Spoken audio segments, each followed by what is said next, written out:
Hello guys! Welcome back sa aking channel, Nanay Susie. Ang tips ko ngayon guys ay about sa monkeypox na inilabas ng DOH. Marami ang nagpapanik about sa monkeypox at pati din kami ay nagpanik dahil nga kasalukuyan noon na mayroon ang aking apo sa kanyang kamay at sa paa.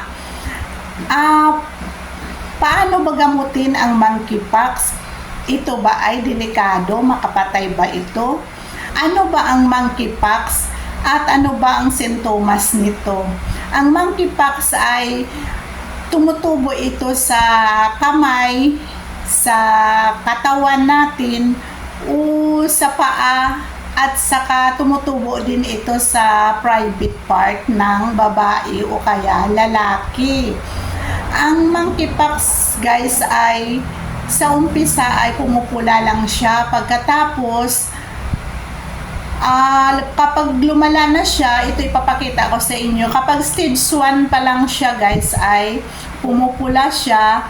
Kapag stage 2 na siya ay parang mayroon na siyang laman, magkaroon na siya ng butlig-butlig hanggang sa stage 3 at stage 4 ay kung delikado na siya guys ay kapag pumuti na yung butlig-butlig niya guys na parang may nana na siya sa loob, parang delikado na yon at doon na kayo magpanik at pwede nyo na siyang dalhin sa doktor at ipa-check up. Dahil ang monkeypox ay kapag mayroon na siyang nana sa loob ay maaari na itong lilipat sa iba kapag pumutok na ito, at ito ay pwedeng mailipat sa iba, sa ibang balat sa katabi mo. Yan, pwede siyang makahawa guys. Pagkatapos kapag pumutok na yun siya ay umiitim na, kapag kamutin mo yun siya at lalabas yung katas niya, yung nana niya ay magiging itim na siya. Yung sa apo ko guys, nagpanik kami noon dahil nga mayroon siya kasalukuyan na ganyan. Ang monkeypox guys ay kailangan ba ng gamot? Hindi naman siya kailangan ng gamot kung hindi siya malala. Pero pag malala na siya na parang may nana na siya sa loob, na pumuputi na siya at makita mo may katas na siya sa loob, pagkatapos pumuputok-putok na siya, ay pwede nyo siyang dalhin na sa hospital ang inyong pasyente para magamot siya at mailapatan ng antibiotic.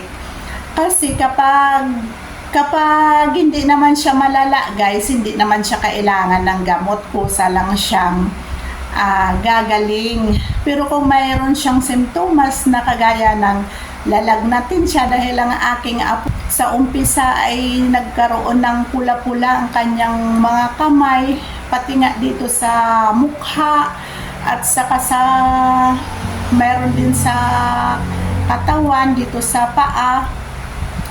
Pagkatapos nilagnat siya, kapag lagnat lang guys ay gagaling papatumaran nyo lang siya ng paracetamol, dahil yung apo ko ay pinatumaran lang namin siya ng paracetamol. Sa awa ng Panginoon ay gumaling ang kanyang lagnat at kusa lang siyang gumaling. Pero kung malala na guys ang monkeypox ay yun ang sabi ko, na magkaroon na siya ng butlig-butlig na malalaking butlig, pagkatapos may laman na siya na nana, at kapag pumutok na ito, nakakahawa ito. Kapag mayroon kang katabi na may ganon ay iwasan mo na guys, dahil nakakahawa din ito, dahil yung nana niya yon ang makakahawa. Dahil ito ay medyo makati, dahil yung apo ko noon ay kinakamot niya ng ganon. Pero hindi naman namin guys nilapatan ng gamot na kung anong gamot, kusa naman siyang gumaling nung gumaling na ang kanyang lagnat. Nagpanik kami noon dahil narinig namin sa DOH na mayroong sakit na monkeypox. sabi namin monkeypox yata ito dahil magkaparehas talaga guys. Ito guys yung halimbawa ng monkeypox, ipapakita ko sa screen. Ito yung monkeypox at kapag malala na guys ay ito siya o umiitim na siya. Kapag kamutin mo siya, lalabas ang nana ay iitim siya. Kaya delikado na kapag mayroon na siyang nana, delikado na pwede na siyang lapatan ng antibiotic para gumaling. Dahil kapag malala na, kapag ang pasyente ay magkaroon na ng lagnat, lalo na kapag mayroon siyang simptomas na ubo, ay baka mahuhulog ito sa pneumonia o ano pa man. Kaya kailangan na natin siyang dalhin sa hospital kapag medyo malala na siya. Pero huwag kayo guys magpanik dahil hindi naman ito delikado kapag hindi siya malala. Ay kusa naman siyang gumagaling. Siguro lumalala lang ito siguro kapag mabinat o halimbawa mayroon siyang ganyan at pumupunta siya sa mga lugar na mayroong patay, mayroong masasamang amoy, yun siguro lumalala at magkaroon siya ng nana. At ito ay makati kapag kinamot mo siya, yan lalabas yung nana niya at yun magiging itim na parang nabutas-butas na siya. Pero kapag mayroon kayong ganyan guys, ay huwag kayo magpanik dahil hindi naman siya delikado kagaya ng COVID noon. Noong COVID ay delikado talaga yun na kahit na malayo ka, kahit na nakamask ka ay mahawaan ka ng COVID. Pero itong monkeypox ay hindi naman siya masyadong delikado dahil yung sa apo ko ay kusa naman siyang gumaling. 4 days to 1 week ay nawala naman siya. Pero sa umpisa nagpanik din kami dahil mapula, nagkakamot yung apo, makati, ay lagnat siya.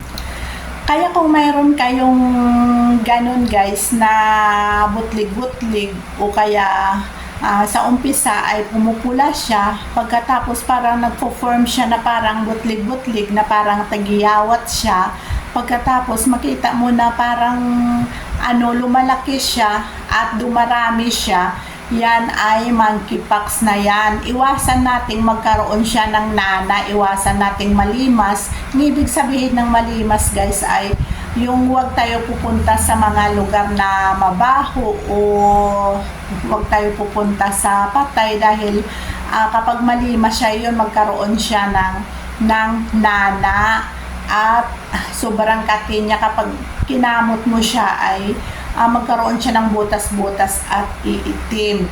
Ang iwasan lang natin guys, yon yung lumala ang ating monkeypox. Hindi naman siya delikado dahil yung sa apo ko ay kusa naman siyang gumaling.